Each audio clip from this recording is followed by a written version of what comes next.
Can you all hear me? Yep. Hello. Good morning, everybody, and good morning to the people online. I'm not sure which camera you're down, but hello. Thanks for joining us. So I'm Mags. I'm an undergraduate student at the University of Nottingham. I study physics, and in particular, I study the physics of MRI, which is magnetic resonance imaging.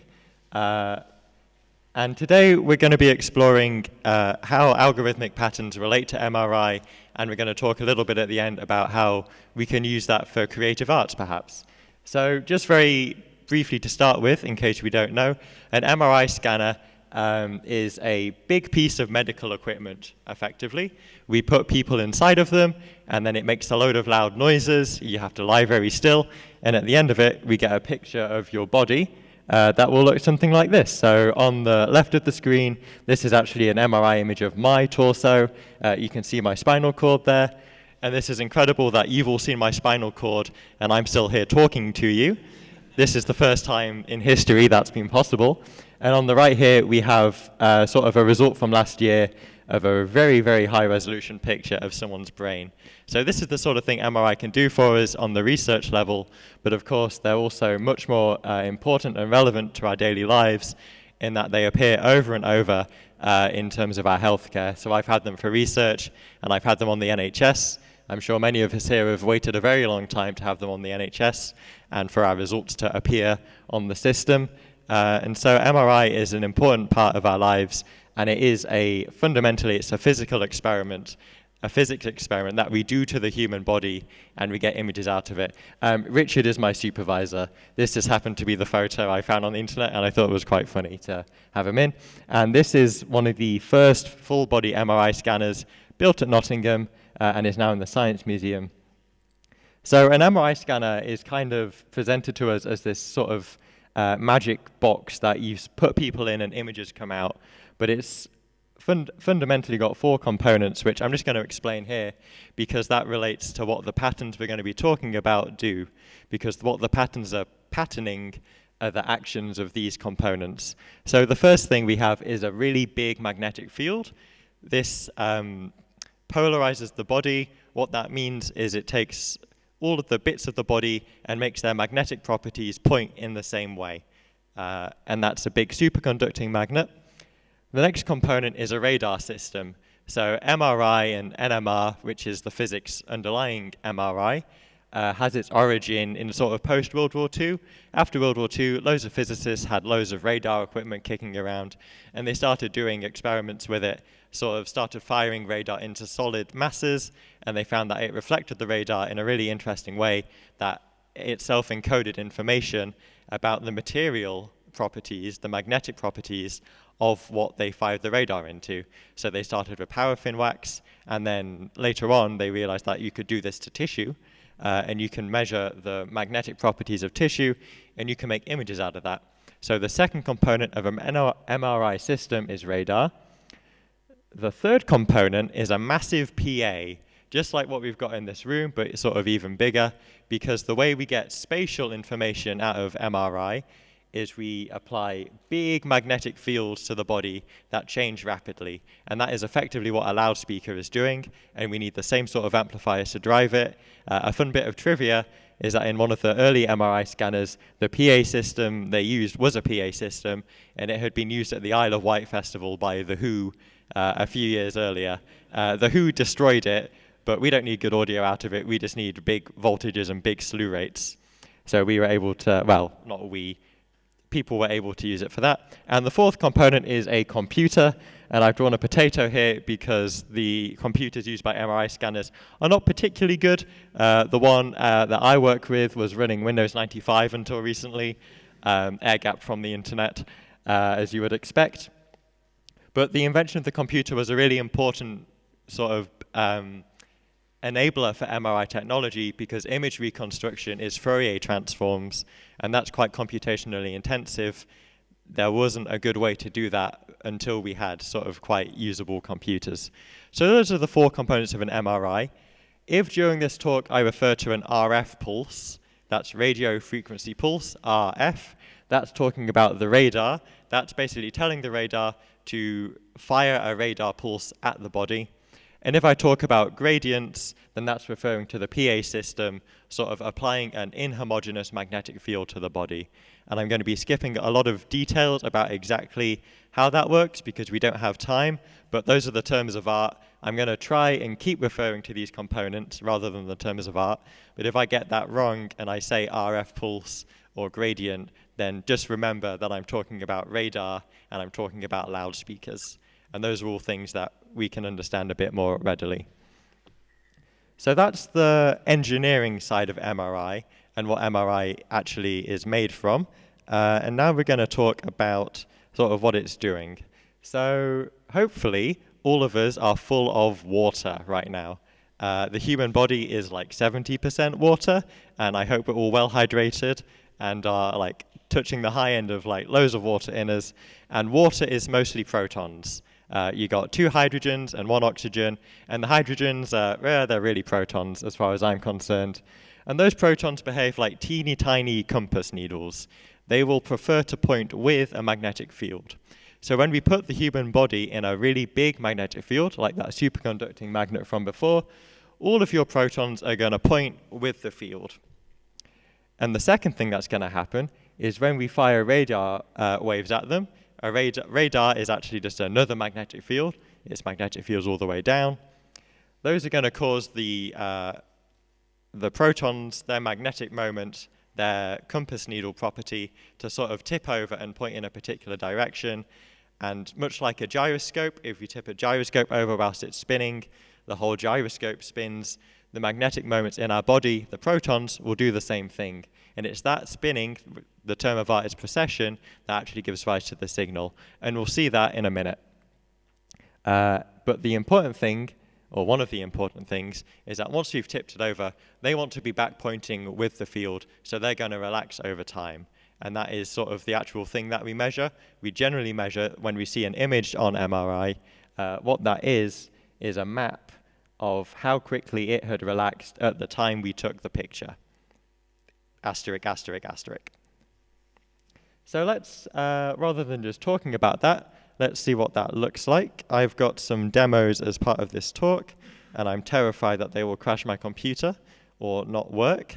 So what we see on this screen, these are all on my website, by the way, max.omg.lol/NMRI. You can play with them yourself.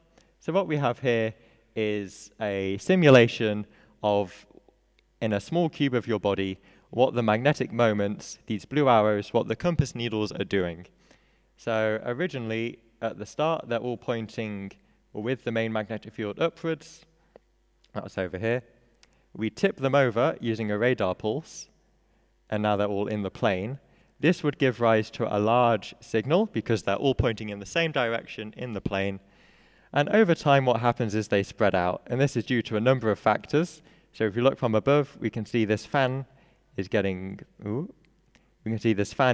broader and broader. They're all pointing in the same way here, and as it spreads out, they're pointing in, they interfere less constructively, and we get a weaker signal over time. And that's called relaxation. And the way it returns to equilibrium like this is also called relaxation. So those are the two different things that go on. But every time we fire an RF pulse into the body, this is what happens. The magnetic moments tip over, and then they relax. And then we do a bunch of other stuff to them, and we get an image out of. And what that image is an image of is the sort of state of relaxation at a particular point. And this is what that looks like. So I'll just play it again fully. It does take over the course of seconds, so it takes a few seconds for it to relax.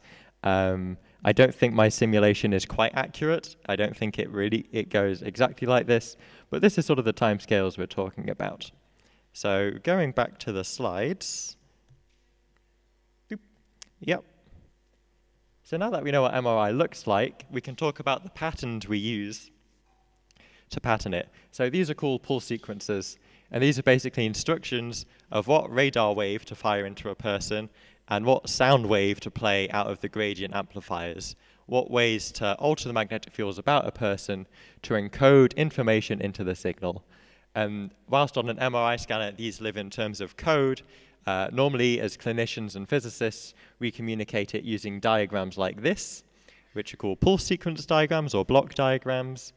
And whilst the two instructions we have are RF pulse and gradient, there are a lot of parameters that go into each of those, and we vary those programmatically and iteratively throughout a scan in order to collect a whole thing. So we're ticking the gradients up over time, or we're changing the amplitude of the RF pulse to do particular things. Okay, so those are the patterns. That's another example that we're going to look at more later. So we want to get a signal out, and as we saw on this earlier, one, the signal sort of comes and goes.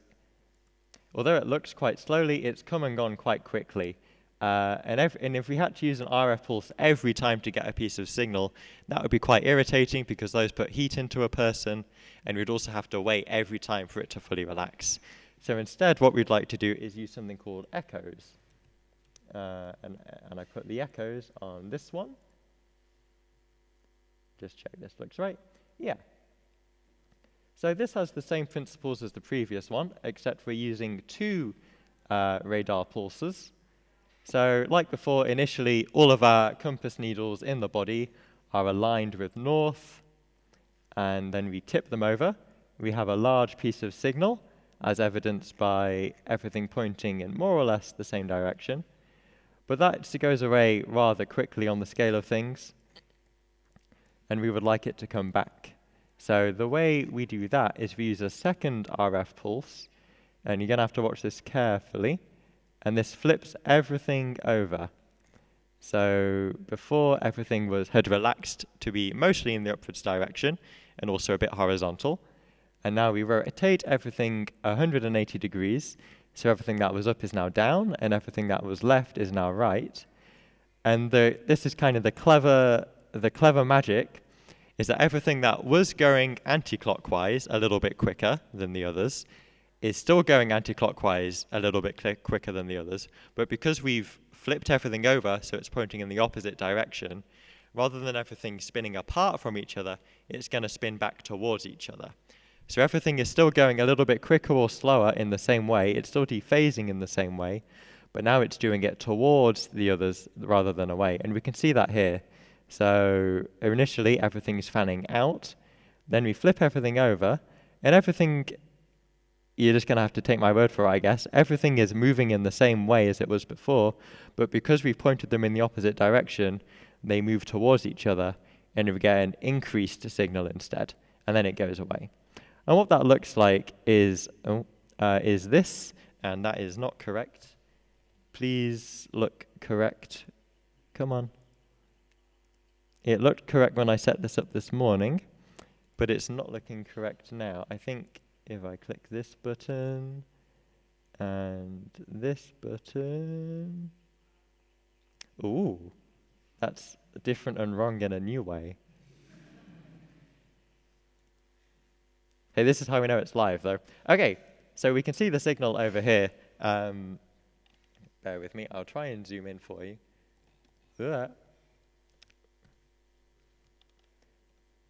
So this red line is the signal that we measure. This is what comes out of the body for a single voxel.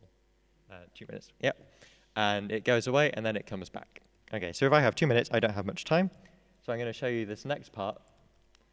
So we really like those echoes, and we want them to have more. And so one way which we do this is we use this thing called EPGAs.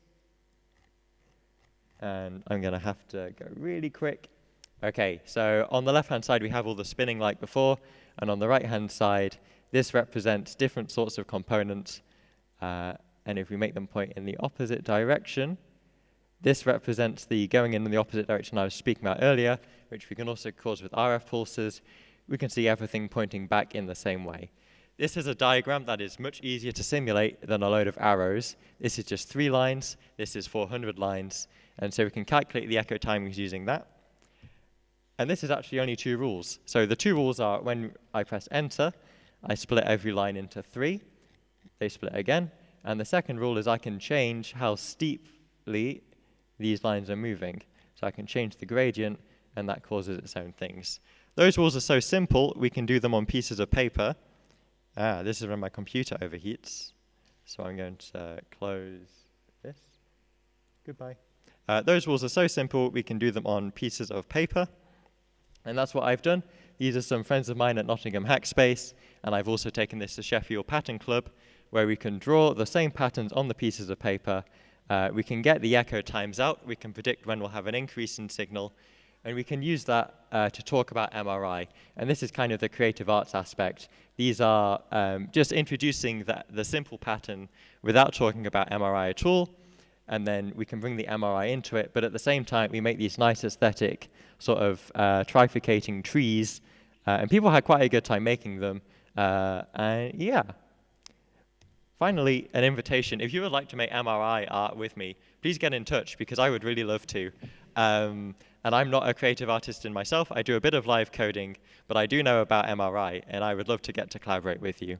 So thank you very much. I've been Mags. It's worth saying that medical technology is fantastic, and there's currently a genocide going on where thousands of people are being deprived of their medical technology. So please do donate to project and attend protests and fundraisers. If you're in Sheffield, I looked up, there's a protest next Saturday in town, so that would be fantastic. And you can find me on the internet, by email, and on the Fediverse, and at Sheffield Pattern Club meetups. Thank you very much.